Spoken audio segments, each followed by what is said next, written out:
Hello friend, good morning. કેમ છો બધા? આઈ હોપ બધા મજામાં જ હશો. અમે પહોંચી ગયા છે સવારમાં પાર્લરે, કેમ કે આજે અમારે પરમિનેન્ટ હેરની ટ્રીટમેન્ટ હતી. તો અમારા કસ્ટમર પણ પાર્લરે પહોંચી ગયા છે અને અમે પરમિનેન્ટ સ્ટાર્ટ પણ કરી દીધું છે. તો સૌ પહેલાં અમે એમના હેરને વોશ કરાવ્યા અને 50% ડ્રાય કર્યા અને 50% અમે ભીના રાખ્યા અને ક્રીમ અપ્લાય કર્યું. ક્રીમે એમનું કામ કરી નાખ્યું એટલે અમે ક્રીમને રિમૂવ કર્યું, એમના હેરને વોશ કર્યા અને અત્યારે અમે એમને ડ્રાયરથી ડ્રાય કરીએ છીએ હેરને. અત્યારે અમે 100% ડ્રાય કરશું હેરને.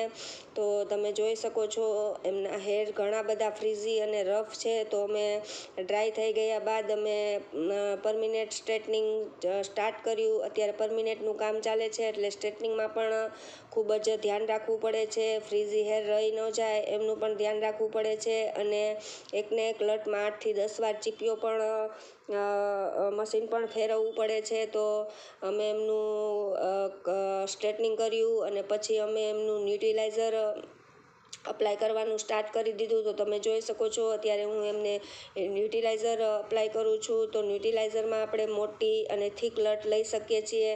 તો મેં એમની મોટી લટો લઈ અને ન્યુટ્રીલાઇઝરને લગાવું છું. તો તમે જુઓ છો કે હું ન્યુટ્રીલાઇઝર અપ્લાય કરું છું અને એમના વાળમાં જેમ હું અપ્લાય કરતી જાઉં છું એમ એના વાળમાં શાઇન પણ આવતી જાય છે. અને પછી એમને 10 થી 12 મિનિટ માટે ન્યુટ્રીલાઇઝરને એનું કામ કરવા દઈશું અને એમને બેસાડશું કસ્ટમરને કે તમે હલનચલન ન કરતા. એ પણ એમને અમે જાણ કરી દીધી છે. તો એ કસ્ટમર બેઠા છે અને 12 મિનિટ થઈ ગયા બાદ અમે એમના હેરને વોશ કર્યા અને 100% ડ્રાય કર્યા અને સિરમ લગાવ્યું. તો તમે જોઈ શકો છો ડ્રાયરથી અત્યારે અમારા હેર ડ્રાય થાય છે અને ઠંડી હીટ લગાવવાની હોય છે, ગરમ નહીં.